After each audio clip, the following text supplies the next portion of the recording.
Before we get going with this week's show, a word from a few of our friends. We begin with BetMakers.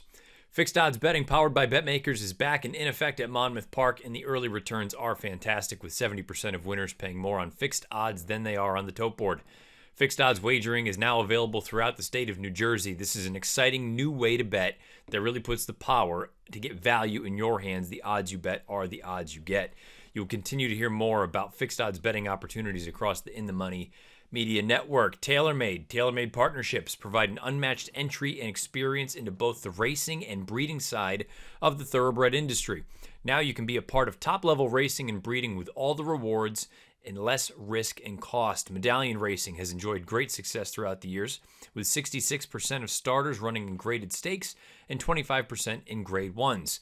Last year, Medallion was fortunate enough to have an impressive 4 Breeders' Cup starters. Similarly, our Bloodstock Investments has discovered great value on the breeding side of the game, buying and selling such standouts as Improbable, Bast, Cutting Humor, and Flame Away, among others. Join us and experience the thrill with your family, us, at TaylorMade. And last but not least, Adelphi. Adelphi Racing Club is a partnership in every sense of the word, not a syndicate, and our members are treated like partners, not investors. If you're interested in joining a group of like-minded individuals and have a truly interactive ownership experience, we are the right fit for you. We take a fiscally responsible approach to horse ownership through our patient acquisition strategy, which offers partners a chance to compete at the highest levels of the game while doing so in a responsible manner and allowing for long-term participation in the sport.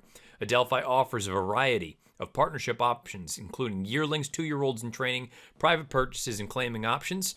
We recently have been active at the Fasig-Tipton Saratoga yearling sale in for New York breds, and have 3 exciting prospects currently available. An Arrowgate colt out of the family of Audible and Governor Malibu, who will be headed to trainer Christophe Clement. A beautiful tonalist filly out of the Stakes Place Dam, who is also headed to the Clement barn. And a hard-spun colt who wowed us with his powerful walk, headed to trainer Ray Handel's barn. Join the club. All the ways to get in touch with us: the website, adelphiracing.com, email matt@adelphiracing.com, and social media, Instagram @adelphi_racing, and on Twitter @Adelphi Club. Thank you to all of our friends. And now on to this week's show.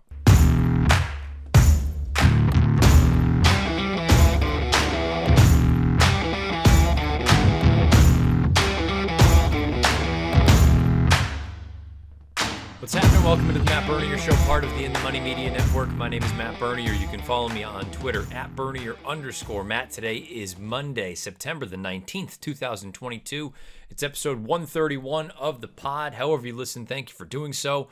Many ways to listen to this show. You can listen on Apple Podcasts, Spotify, SoundCloud, InTheMoneyPodcast.com. You can also watch and listen along over on YouTube. Search bar Matt Bernier Show. You will get this episode along with the 130 prior. As always, please rate, review, subscribe, thumbs up, thumbs down, stars, bell icons, whatever. Light them all up. Light them all up. For better or for worse. Light them all up. Took a bit of a hiatus last week. Little brief respite. Just got back from Toronto yesterday for the Woodbine Mile. Always fun to go up there and hang out with our friends north of the border. And happened to see a ridiculous performance on Saturday from Modern Games, winning the Woodbine Mile. I had sort of opined immediately following the race on TSN that, if Ivar runs his race, let's say a minimum it's 100, Modern Games probably in that sort of 105, 106 range, maybe into a 107. Come to find out, here it's a 112 Beyer speed figure. It is the highest Beyer on turf this year. It is the fastest number by a 3-year-old in the United States this year, or I should say North America. And he now goes to the Breeders' Cup as a prohibitive favorite. He will be he won't be odds on, but he's going to be he's going to be sub 2-1. 2-1 or less, put it that way. That's my thought anyway. I'd be stunned if he was anything more than that. It would be a gift, it feels like, because I don't see anyone right now that can come all that close to a high 100 or a low 110 Beyer on turf. I just don't, unless something from Europe comes over. So it made me start thinking a little bit. In this week's show, this is going to be maybe I don't want to call it a data dump, but honestly, it was an exercise just as much for me as it is for anyone listening and curious as far as the Breeders' Cup is concerned. Specifically, I'm thinking from a Breeders' Cup betting challenge standpoint, but it really applies to any betting and wagering over the Breeders' Cup weekend, it made me start looking at this year's Breeders' Cup as a whole. And we always say it is the best 2 days in gambling. And it is. There's no question about that, especially from a horse racing standpoint. But suddenly, many of these divisions seem like there are horses that are strictly the horses to beat. And maybe you disagree with some of them, but purely from an odds standpoint, internationally and offshore, that's how many of these books are approaching it. That there are overwhelming favorites, and then there's everyone else. So first thing I wanted to do was go through and take a look at the fields where there were horses that currently are 2-1 or less from a bookmaker standpoint, as far as the likelihood of winning a Breeders' Cup event. My only criteria was I'm not using the 2-year-old races.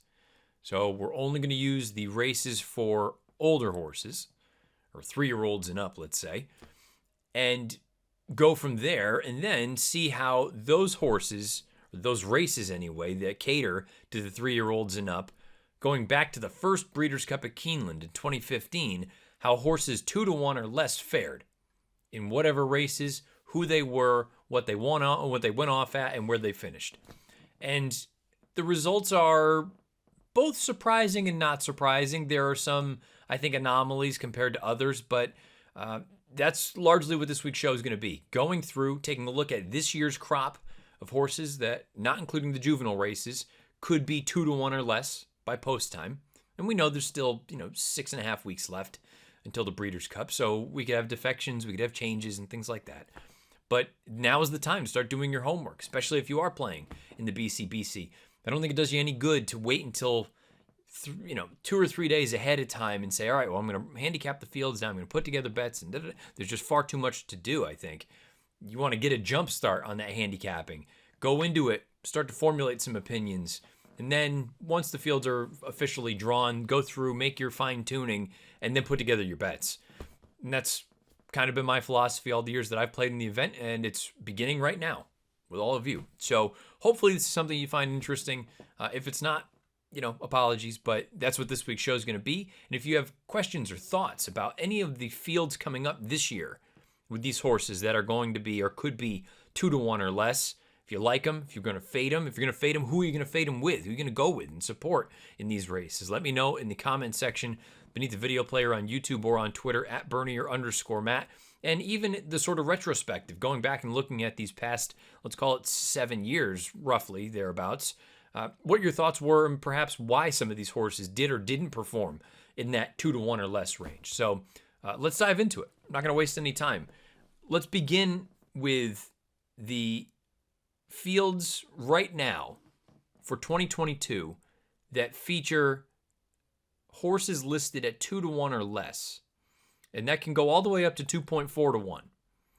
It's effectively saying anything less than 5-2. Because I feel like that's going to be a pretty narrow group. You're only going to have 1, maybe 2 horses in each race that could even come close to warranting that. And then go from there. Try to figure out, okay, well, if it's not them, who would you end up looking at? Because I think this could end up being a relatively formful event, but we'll see if the numbers over the past handful of years, the data sort of backs that up. So these numbers are all courtesy of Bovada. I looked at Odds Checker, and you can find all the bookmakers in Europe. But typically, that's going to suggest the best available price, not necessarily the most widely available price. Bovada, say with it what you will. Some people love it, some people hate it. I think their numbers are relatively tight. Relatively. There are some that you can poke holes in, but that's what we're going to base this off of. So starting with the Breeders' Cup Turf Sprint, there are 2 horses that are sub 5-2 currently. Highfield Princess, who is 2-1, and Golden Pal, who is 2.25-1. Now, I think either of those could go sub 2-1. I think Golden Pal will still get that American contingent support. So I could see him going favored over Highfield Princess, but it seems like it's one of the 2. If it's not one of those 2, who are your realistic, and anything can happen. These Breeders' Cup races are littered with the best of the best. So you can get, and that's why the Breeders' Cup is the best event to bet on. You can get legitimate 15 or 20-1 shots that have chances in these races. But just purely from a logical contender standpoint, not trying to make wild reaches, beyond Highfield Princess and Golden Pal, Is Casa Creed a horse that makes sense? 5.5 furlongs. That's if they go there instead of the mile. I suppose he could make some sense. Big Invasion, the 3-year-old for Clement. Could he make some sense? Perhaps. But beyond that, it feels like you really need to start making cases for horses that are going to be minimum double digits, but into this sort of 15, 20 to 1 range. The Breeders' Cup Sprint. Jackie's Warrior's listed at 8-5. If it's not Jackie's Warrior, is it a horse like Cody's Wish, who defeated him at Saratoga in that 4-go? Granted, they'd be now playing Jackie's Warrior's game at 6 furlongs. Is it American Theorem, who ran so well in the Bing Crosby out at Del Mar and then was defeated in the Pat O'Brien going a little bit longer by Laurel River? Is it Aloha West, the winner of this race last year, defeated Jackie's Warrior on the square out at Del Mar? I say on the square, we'll get to that in a little bit when we talk sort of the retrospective piece. The Breeders' Cup Dirt Mile. Jack Christopher, listed at 7-5. If it's not him, who is it? I mean, Art Collector. I find it hard to believe that Art Collector will beat beat Jack Christopher. Zandon is going to run in the Pennsylvania Derby this weekend. To me, if he's going to run in a Breeders' Cup race, the mile is the only option. Is Chad going to run them against each other? Maybe, maybe not. But, I suppose you can make a case for Zandon. But Jack Christopher is an overwhelming favorite in that race. The Breeders' Cup Mile. We just talked about Modern Games with that 112 buyer. I have no real interest in trying to take him on right now, barring something crazy happening. But if you are so inclined, Songline, the horse, the filly from Japan, she's done well internationally. I suppose she could come here and have a big chance. But Modern Games did something Saturday at Woodbine that we really haven't seen milers do in quite some time. Run as fast as he did, and he's a 3-year-old. Ivar. Perhaps. I like that it was sort of a good stepping stone. He is rock solid. He's going to run his 99 to 104 buyer speed figure. The problem is you need him to jump up lengths to run with Modern Games at Keeneland in a few weeks' time. Casa Creed, who we mentioned for the turf sprint. If he doesn't go there, he comes here. He's in raging form right now. He's got a couple of 104 buyers in his back pocket. But again, a 104 just pales in comparison to the 112 from Modern Games. So that looks like a pretty tough one to go against. The Breeders' Cup Distaff, I don't know that I fully see this. Bovada has Nest listed at 6-5. There are many alternatives in a spot like that, so it would not surprise me at all if she were to lose to Malathot or Search Results or Latruska or Clariere or She Dares the Devil or any of those other girls. That's a very deep group. I would be very reluctant to take too short a price in a race like that, but you can understand she's a 3-year-old, the fanfare, the way that she's run. You can understand Nest being the favorite come post time. Whether she deserves to be or not is entirely up to you as the handicapper. And then the most obvious of them all, the Breeders' Cup Classic. Flightline is currently listed at 3-5 odds. You know all the list of usual suspects that we've talked about for the Classic. So that's the look at this year. Looking back over the past handful of years, let's take a look at how the 2-1 and under horses have done in the non-juvenile divisions of the Breeders' Cup. We'll start in 2021, reverse chronological order. Del Mar, there were 8 horses that went off at odds of 2-1 or less. The filly and mare sprint, Gamine went off at odds of 2-5. She finished 3rd. The Dirt Mile, Life is Good, 3-5. Wins for fun. Sets up what this 2022 campaign has been. Jackie's Warrior is 1-2 in the sprint. He finishes 6th. Put a little asterisk next to it because we know he ended up coming out of that race with an injury. The filly and mare Turf, Warlike Goddess is 2-1. She moves a little bit early, finishes 3rd. The mile, Space Blues, Godolphin, Appleby, Buick, they win 2-1. He gets the job done impressively. I know it's only a half length, but he was much the best. Latruska in the Distaff, 8-5. We know her game, speed, speed, speed. Everybody else in the Distaff thought the same thing. They cooked her. She finished 10th. The Turf, Tarnawa, 2-1. The winner of the race the year prior at Keeneland. She's nowhere. She finishes 11th. Probably the most surprising. I had forgotten this. The Classic. There was only one horse in the race that was 2-1 or less. And it was Essential Quality. At 9-5, he finishes 3rd. So 8 runners, 2 wins, no seconds, 3/3. 5 out of 8 hit the board at odds of 2-1 or less. Keeneland in 2020. Filly and mare sprint, Gamine again. Even money, she wins. The Dirt Mile, Nick Sko, 9-5, he wins. The sprint, Yaupan was 6-5 in the Breeders' Cup Sprint a couple years ago. He finished 8th. He was the only one of these horses, 2-1 or less, that did not hit the board. The Distaff Monomoy Girl, she's even money and she wins. And in the turf, Magical is 2-1. She finishes second. So out of 5 horses, 2-1 or less at Keeneland in 2020, 3 wins, a runner-up, no thirds. 4 out of 5 hit the board. 2019, filly and mare sprint. There were actually 2 fillies that were 2-1 or less in the race. Covfefe was 7-5. Come Dancing was 2-1. Covfefe wins. Come Dancing finishes 6th. The Dirt Mile, Omaha Beach was even money. He finished second behind Spun to Run. Filly and mare turf, Sister Charlie at 4-5 loses, finishes third for Chad Brown. There were 2 horses 2-1 or less in the sprint. Chancelot was 7-5 as the favorite, finishes second. Matoli was 9-5, finishes first. The Distaff, Midnight Bisou was even money. She finished second. And the turf, Bricks and Mortar was even money, and he finished first. This was at Santa Anita. So 8 horses all told, non-juvenile races, 2-1 or less, 3 wins, 3 seconds, a third place finish, 7 for 8 in the money. Pretty good record. 2018, Churchill Downs. The turf sprint, World of Trouble, 2-1. He finishes second. The Dirt Mile, Catalina Cruiser goes off at 9-10, finishes 6th. The sprint, Imperial Hint, is 8-5. He finishes third. The Distaff has 2 fillies that are 2-1 or less. Monomoy Girl at 9-5 wins. Abel Tasman at 2-1 finishes last of 11. The turf, Enable, 4-5. She wins. The filly and mare sprint, I did it out of order because Churchill did something funny that year.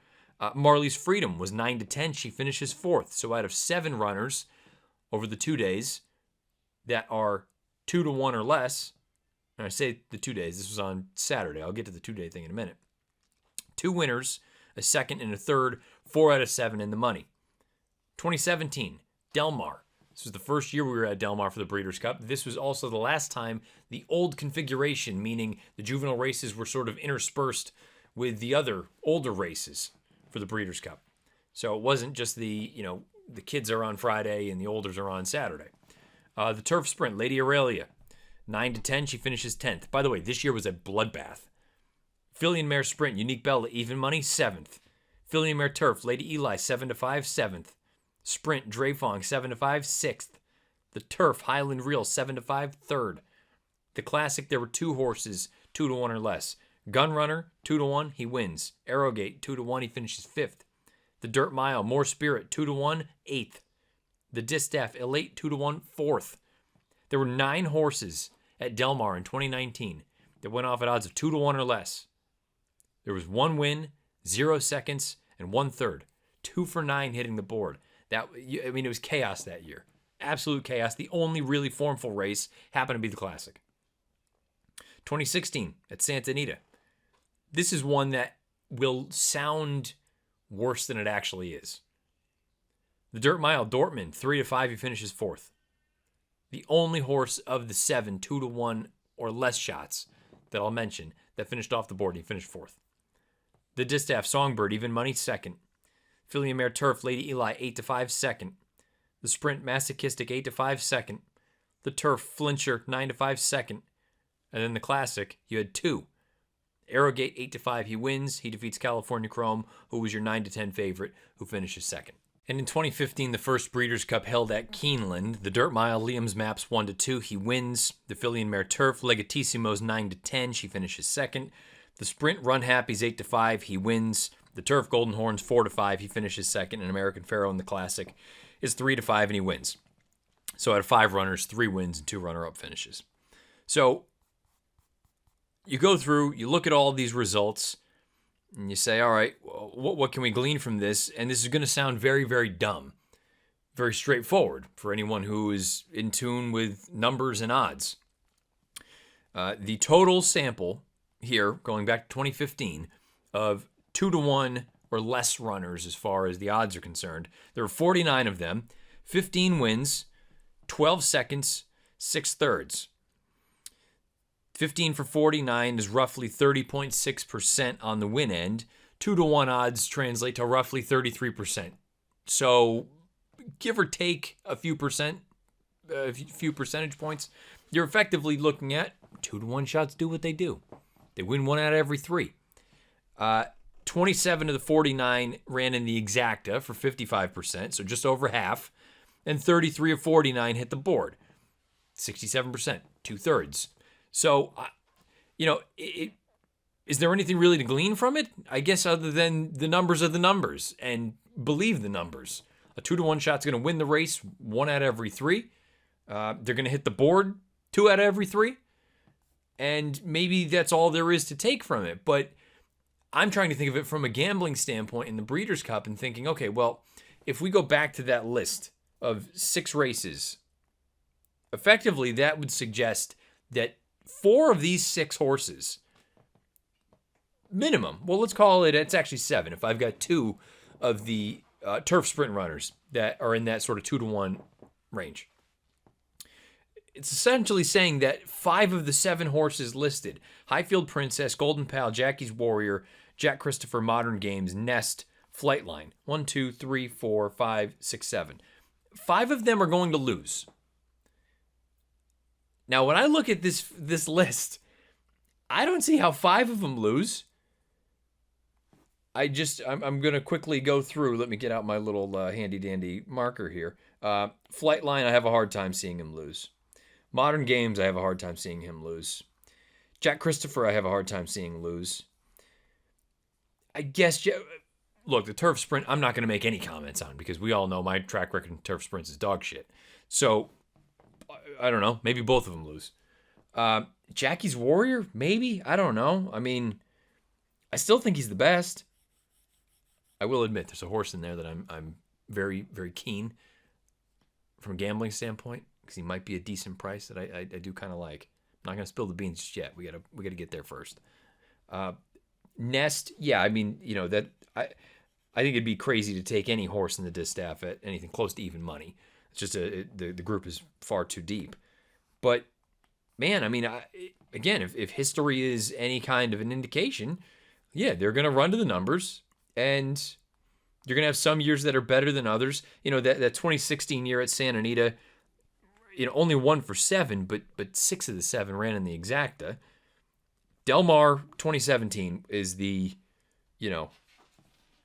Sunday Bloody Sunday of them all. I mean, that's just chaos. 1 out of 9, only 2 out of 9 hit the board. But beyond that, it's all pretty formful. I will say the other thing that if we're drawing conclusions, and that's all I'm just throwing data points out there for you to draw whatever conclusions you want. And I'm sort of, thinking out loud as well, trying to figure out what I do see. If we look at the 2 Keeneland years, and I'm going to do it on the fly right here. This was 5, 3, 2, 0. If we're looking at 10 runners between 2020 and 2015 at Keeneland that were 2-to-1 or less, you had 6 of them win. You had 3 of them run second. 9 out of 10 to hit the board, 9 out of 10 in the exacta, 6 out of 10 in the winner's circle. So now maybe that changes the way you approach or you look at the notion of 6 to 7, not including the juvenile races. These numbers could be even more dramatic, either for better or for worse if you include the juveniles. But I specifically choose not to go that route because I think just the juvenile races could be a little bit more volatile. If you look at purely the Keeneland numbers, there you're at, stating the obvious, you're at 60% winners and 90% in the exacta of these kind of horses. Then all of a sudden you're going, okay, well, Flightline wins. Modern Games wins. Jack Christopher wins. Jackie's Warrior wins. There's 4 out of 7. You're getting, you're right there. What do you have, 57%? So then let's just say for ha-has, the 2 favorites in the turf sprint lose and Nest loses. Are you going to tell me that it's implausible or hard to believe that let's say Nest hits the board? So now all of a sudden you're at 5 for 7 hitting the board, which is up into your, sweet spot of that number. What is that? 71%, not 90%, but, and then 1 of the 2 in the turf sprint. So let's go 6 out of 7, 85, 86%. They're all just, this is meant to be nothing more than to make you think. I'm watching the race on Saturday. Afterward, I'm thinking about it going, Jesus, like, is this going to be Chalkfest? But then you go through, and over the past 7 years, the numbers kind of play out. Everything sort of jives as far as whatever the odds are, that percentage, that's how likely things are to happen for these horses. But then you look at the 2 samples from Keeneland. Granted, it's only a sample size of 10 total, but 6 out of 10 and 9 out of 10 in the exacta. Those are legitimate numbers. And if you want to sit there and say that 10 is not nearly a large enough sample to make meaningful conclusions, I'm really not going to argue with you because I tend to agree with you. But it's what we have to work with. And there seems to be a bit of signal there. Or maybe it's just been random luck that those races have been more formful at Keeneland than perhaps at other tracks. And even if you want to take that another step, Del Mar has been the most volatile, where you have had 17 horses and you've only had 3 winners. So that's, was it like 13%, something like that? And then on top of that, you've only had 4 others that even hit the board. So